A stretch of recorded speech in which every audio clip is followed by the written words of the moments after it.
So really the reason that this room exists is to allow developers to come and watch players get their hands on the game for themselves. We like to think of user research as the lens through which developers can see their game realized in the hands of the players.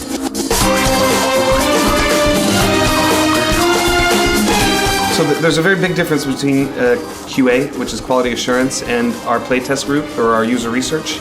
It's that QA is really there to find bugs, whereas we're concerned with things like usability and fun, which a professional bug tester wouldn't necessarily look for.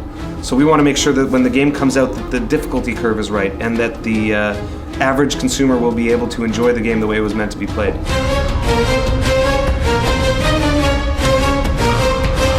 We do a lot of tests very early at the core of the game to make sure that the very basic functions feel right.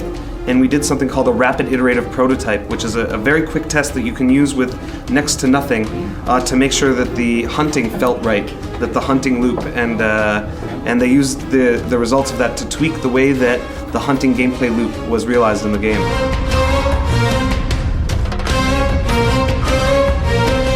In Brazil, it'd probably be pretty difficult, unless you're willing to take a $1,000 plane ride to play Assassin's Creed. You maybe want to try and find a user research studio in Brazil. But the idea is we take people from around in the area who were able to make it to the studio. We have a database now of nearly 50,000 gamers of all types, all shapes and sizes, age, sex, everything. And so we invite them based on criteria set by the game. So for example, for testing an Assassin's Creed game, we would pick somebody who likes action-adventure, who is interested in that type of game, and somebody who's over 18. It's a nice work environment, it's a lot of fun, especially our research group is we're a tight-knit group, we all work together, we have a cool multidisciplinary team that does different things. It's a lot of fun.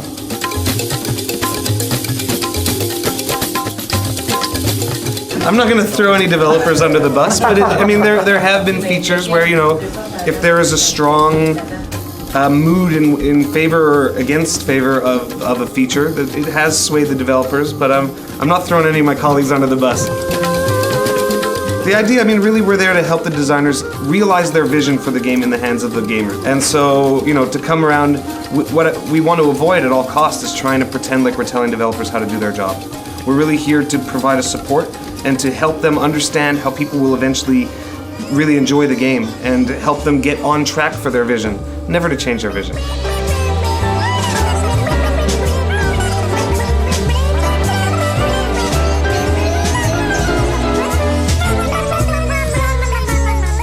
The chemicals